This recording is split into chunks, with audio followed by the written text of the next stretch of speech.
ಬೆಂಗಳೂರಿನಲ್ಲಿ ಮತ್ತಷ್ಟು ಹೆಚ್ಚಾಯಿತು ಕನ್ನಡಿಗರ ಕಿಚ್ಚು. ರೇಸ್ ಕೋರ್ಸ್ ರಸ್ತೆಯ ಫ್ಲೈಓವರ್ ಮೇಲೆ ಬಸ್ಗಳನ್ನ ತಡೆದು ಆಕ್ರೋಶ ಹೊರಹಾಕ್ತಿದ್ದಾರೆ. ಅನ್ಯ ರಾಜ್ಯದ ಬಸ್ಗಳನ್ನ ಕನ್ನಡ ಪರ ಹೋರಾಟಗಾರರು ತಡೆದು ಆಕ್ರೋಶ ಹೊರಹಾಕ್ತಾ ಇರುವಂತ ದೃಶ್ಯಗಳನ್ನ ನೀವು ಗಮನಿಸ್ತಿದ್ದೀರಾ. ಸಾರಾ ಗೋವಿಂದು, ವಾಟಾಳ್ ನಾಗರಾಜ್ ಬಣದಿಂದ ಕಿಡಿಕಾರ್ತಿದ್ದಾರೆ. ಬಸ್ಗಳನ್ನ ತಡೆದು ಕರ್ನಾಟಕ ಬಂದ್ ಅಂತ ಆಕ್ರೋಶ ಹೊರಹಾಕ್ತಿದ್ದಾರೆ. ಅಷ್ಟೆಲ್ಲ ಬಸ್ಗಳ ಮೇಲೆ ಕರ್ನಾಟಕ ಬಂದ್ ಅಂತ ಬರೀತಿದ್ದಾರೆ.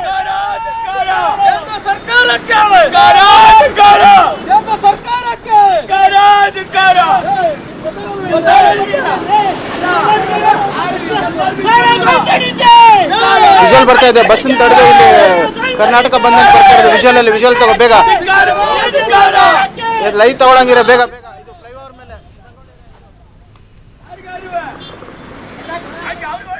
ಎಸ್ ನೋಡಿ, ಅನ್ಯ ರಾಜ್ಯದ ಬಸ್ಗಳನ್ನ ತಡೆದು ಆಕ್ರೋಶ ಹೊರಹಾಕ್ತಾ ಇದ್ದಾರೆ. ಅಷ್ಟೇ ಅಲ್ಲ, ಇವತ್ತು ಬಂದ್ ಇದೆ ಅಂತೇಳಿ ಬಸ್ಗಳ ಮೇಲೂ ಕೂಡ ಕೇಂದ್ರ ಸರ್ಕಾರಕ್ಕೆ ಧಿಕ್ಕಾರವನ್ನ ಕೂಗ್ತಾ ಬಸ್ಗಳ ಮೇಲೆ ಬರಿತಾ ಇರುವಂತಹ ದೃಶ್ಯಗಳನ್ನ ನೀವು ಗಮನಿಸ್ತಾ ಇದ್ದೀರಾ.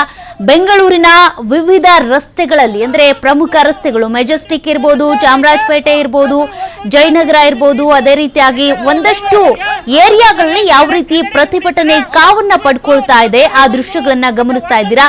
ಬೆಂಗಳೂರಿನ ರೇಸ್ ಕೋರ್ಸ್ ರಸ್ತೆಯಲ್ಲಿ ಅನ್ಯ ರಾಜ್ಯದ ಬಸ್ಗಳನ್ನ ತಡೆಯೋದ್ರ ಮೂಲಕ, ಜೊತೆಗೆ ಬೆಂಗಳೂರಲ್ಲೇ ಇರುವಂತಹ ಬಿಎಂಟಿಸಿ, ಕೆಎಸ್ಆರ್ಟಿಸಿ ಆ ಬಸ್ಗಳನ್ನು ತಡೆಯೋದ್ರ ಮೂಲಕ ಬಂದ್ಗೆ ನೀವು ಸಪೋರ್ಟ್ ಕೊಡಿ ಅಂತೇಳಿ ಕೇಂದ್ರ ಸರ್ಕಾರ ಅದೇ ರೀತಿಯಾಗಿ ಇವತ್ತು ಬಂದಿದೆ ಅಂತೇಳಿ ಬಸ್ಗಳ ಮೇಲೆ ಬರೆಯೋದ್ರ ಮೂಲಕ ತಮ್ಮ ಆಕ್ರೋಶವನ್ನ ಹೊರ ಹಾಕ್ತಾ ಇದ್ದಾರೆ. ಸಾರಾ ಗೋವಿಂದು ಇರ್ಬೋದು, ಒಂದಷ್ಟು ಕನ್ನಡ ಪರ ಸಂಘಟನೆಗಳ ಕಾರ್ಯಕರ್ತರು ಅಲ್ಲಿ ನೆರೆದು ಯಾವ ರೀತಿಯಾಗಿ ಬಸ್ಗಳನ್ನ ತಡೀತಿದ್ದಾರೆ ಆ ದೃಶ್ಯಗಳನ್ನ ನೀವು ಗಮನಿಸ್ತಾ ಇದ್ದೀರಾ.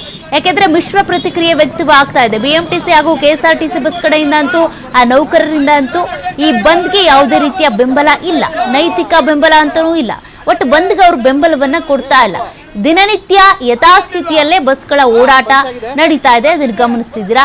ಹಾಗಾಗಿ ತಾವು ಪ್ರತಿಭಟನೆ ನಡೆಸ್ತಾ ಇರುವಂತಹ ಜಾಗದಲ್ಲಿ ಬರುವಂತಹ ಬಸ್ಗಳನ್ನ ತಡೀತಾ ಇದ್ದಾರೆ. ಅಲ್ಲಿರುವಂತಹ ಕಾರ್ಯಕರ್ತರು, ಕನ್ನಡ ಪರ ಹೋರಾಟಗಾರರು ಅವರೆಲ್ಲರೂ ಕೂಡ ತಡೆದು ಈ ಬಂದ್ನ ಕಿಚ್ಚನ್ನ ಮತ್ತಷ್ಟು ಹೆಚ್ಚಿಸ್ತಾ ಇದ್ದಾರೆ.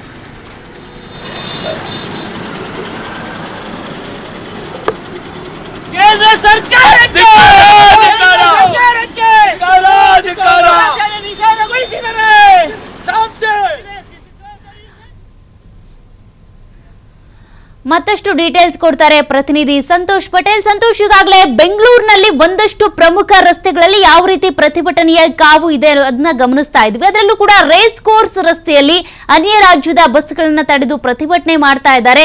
ಸದ್ಯಕ್ಕೆ ಬೆಂಗಳೂರಿನಲ್ಲಿ ನೀರಸ ಪ್ರತಿಕ್ರಿಯೆನ, ಮಿಶ್ರ ಪ್ರತಿಕ್ರಿಯೆನ ಹೇಗಿದೆ ಅಂತ ಪರಿಸ್ಥಿತಿ? ಚೌಕೆ ಏನು ಕರ್ನಾಟಕ ಬಂದ್ಗೆ ವಾಟಾಳ್ ನಾಗರಾಜ್ ಏನು ಕರೆಯನ್ನು ಕೊಟ್ಟಿದ್ರು. ಅದು ಬೆಳಗ್ಗೆ ಆರಂಭದಲ್ಲಿ ನೀರಸ ಪ್ರತಿಕ್ರಿಯೆ ಇತ್ತು. ಸೊ ಇದೀಗ ಅಂತ ಅಂದ್ರೆ ಟೈಮ್ ಕಳೆದಾಗ ಈಗ ಒಬ್ಬೊಬ್ಬರೇ ರಸ್ತೆಗೆ ಪ್ರತಿಭಟನಾಕಾರರು ಇಳಿತಾ ಇರುವಂತದ್ದು. ವಾಟಾಳ್ ನಾಗರಾಜ್ ಇರ್ಬೋದು, ಸಾರಾ ಗೋವಿಂದ್ ಇರ್ಬೋದು, ಕೆಲವು ಕನ್ನಡ ಪರ ಸಂಘಟನೆಗಳು ಅವರು ಯಾರು ಬೆಂಬಲವನ್ನು ಕೊಟ್ಟಿದ್ರು ಅವರು ಅಲ್ಲಲ್ಲಿ ಮುತ್ತಿಗೆಯನ್ನು ಹಾಕ್ಲಿಕ್ಕೆ ಪ್ರಯತ್ನವನ್ನು ಮಾಡ್ತಾ ಇರುವಂತದ್ದು.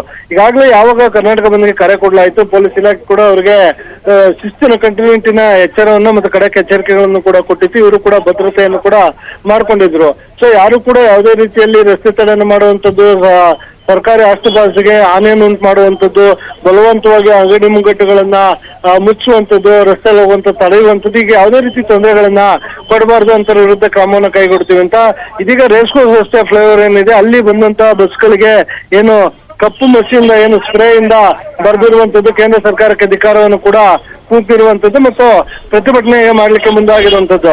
ಈ ರೀತಿಯಾಗಿ ಬಸ್ ಅನ್ನು ತಡೆದು ಪ್ರತಿಭಟನೆ ಮಾಡ್ಲಿಕ್ಕೆ ಮುಂದಾದಂತ ಏನು ಹೋರಾಟಗಾರರು ಇದ್ರು ಅವ್ರನ್ನ ಈಗಾಗಲೇ ಕಾಟನ್ಪೇಟೆ ಪೊಲೀಸರು ವಶಕ್ಕೆ ಪಡ್ಕೊಂಡಿರುವಂತದ್ದು. ಇನ್ನ ಮತ್ತೊಂದು ಕಡೆ ವಾಟಾಳ್ ನಾಗರಾಜ್ ಏನು ಬಂದ್ಗೆ ಕರೆಯನ್ನು ಕೊಟ್ಟಿದ್ರು, ಅವರು ಇದೀಗ ಮನೆಯಿಂದ ಹೊರ ಬಂದಿರುವಂತದ್ದು.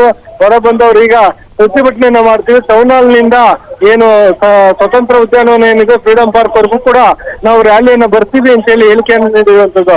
ಆದ್ರೆ ಎಲ್ಲೂ ಕೂಡ ಈ ರ್ಯಾಲಿಯನ್ನ ಮಾಡ್ಲಿಕ್ಕೆ ಕಾನೂನು ಅಡಿಯಲ್ಲಿ ಅವಕಾಶ ಇಲ್ಲ, ಅದಕ್ಕೆ ಅವಕಾಶವನ್ನು ಕೂಡ ಮಾಡ್ಕೊಡೋದಿಲ್ಲ ಅಂತ ಈಗಾಗಲೇ ಪೊಲೀಸರು ಸೂಚನೆಯನ್ನ ಕೊಟ್ಟಿರುವಂತದ್ದು. ಹೀಗಾಗಿ ಅವರು ಯಾವುದೇ ಕ್ಷಣದಲ್ಲಿ ರ್ಯಾಲಿಯನ್ನ ಮಾಡ್ಲಿಕ್ಕೆ ಮುಂದಾದ್ರೆ ಯಾವುದೇ ಸಂದರ್ಭದಲ್ಲಿ ಕೂಡ ಅವ್ರನ್ನ ಅರೆಸ್ಟ್ ಮಾಡುವ ಸಾಧ್ಯತೆಗಳಿದೆ. ಇದೇ ಕಾರಣಕ್ಕಾಗಿ ಅವರ ಪ್ರತಿಭಟನಾಕಾರರು ಗುಂಪಾಗಿ ಬೇರೆ ಬೇರೆ ರಸ್ತೆಗಳಲ್ಲಿ ಅಂದ್ರೆ ಬೇರೆ ಬೇರೆ ಮಾರ್ಗಗಳನ್ನು ಹಿಡ್ಕೊಂಡು ಪೊಲೀಸರ ಕಣ್ತಪ್ಪಿಸಿ ತಮ್ಮ ಪ್ರತಿಭಟನೆಯನ್ನ ಮಾಡ್ಲಿಕ್ಕೆ ಮುಂದಾಗ್ತಾ ಇರುವಂತದ್ದು. ಒಟ್ಟಾರೆಯಾಗಿ ಇವತ್ತೇನು ಕರ್ನಾಟಕ ಬಂದ್ ಅಂತ ಹೇಳಿದ್ರು ಅದರ ಯಾವ ಲಕ್ಷಣವೂ ಕೂಡ ಕಾಣಿಸಿಲ್ಲ. ಬೆಳಗ್ಗೆಯಿಂದನೂ ನೀರಸವಾದ ಪ್ರತಿಕ್ರಿಯೆ ಇದಕ್ಕೆ. ಎಂದಿನಂತೆ ವಾಹನಗಳಿರ್ಬೋದು, ಜನರಿರ್ಬೋದು ಓಡಾಟಗಳನ್ನ ಮಾಡ್ತಾ ಇರುವಂತದ್ದು. ಎಲ್ಲಾ ಅಂಗಡಿ ಮುಗ್ಗಟ್ಟುಗಳು ಕೂಡ ಓಪನ್ ಇದೆ. ಸೊ ಆಸ್ಪತ್ರೆಗಳಿರ್ಬೋದು ಎಲ್ಲವೂ ಕೂಡ ಓಪನ್ ಇರುವಂತದ್ದು. ಸೊ ಹೀಗಾಗಿ ಇವತ್ತಿನ ಬಂದ್ ಏನಿದೆ ಅದರಲ್ಲಿ ಯಾವುದೇ ರೀತಿ ಅದಕ್ಕೆ ಉತ್ತಮವಾದ ಪ್ರತಿಕ್ರಿಯೆ ಸಿಕ್ಕಿಲ್ಲ. ಇನ್ನು ಪೊಲೀಸರಷ್ಟೇ ಯಾವುದೇ ರೀತಿ ಅಹಿತಕರ ಘಟನೆಗಳು ಆಗ್ಬಾರ್ದು ಅಂತ ಅಲ್ಲಲ್ಲಿ ಜಂಕ್ಷನ್ಗಳ ಮಧ್ಯೆ ಭದ್ರತೆಯನ್ನ ಮಾಡ್ಕೊಂಡಿರುವಂತದ್ದು. ಸೊ ಇನ್ನ ಏನು ಪ್ರತಿಭಟನಾಕಾರರು ಏನು ಗುಂಪಾಗಿ ಮತ್ತೆ ಎಲ್ಲಾದ್ರೂ ಸೇರ್ತಾರ, ರ್ಯಾಲಿಯನ್ನ ಮಾಡ್ತಾರ ಅನ್ನೋದನ್ನ ನಾವು ಕಾಯ್ದು ನೋಡ್ಬೇಕಾಗತ್ತೆ. ಸೌಖ್ಯ. Okay, thank you Santosh ಡೀಟೇಲ್ಸ್ಗೆ.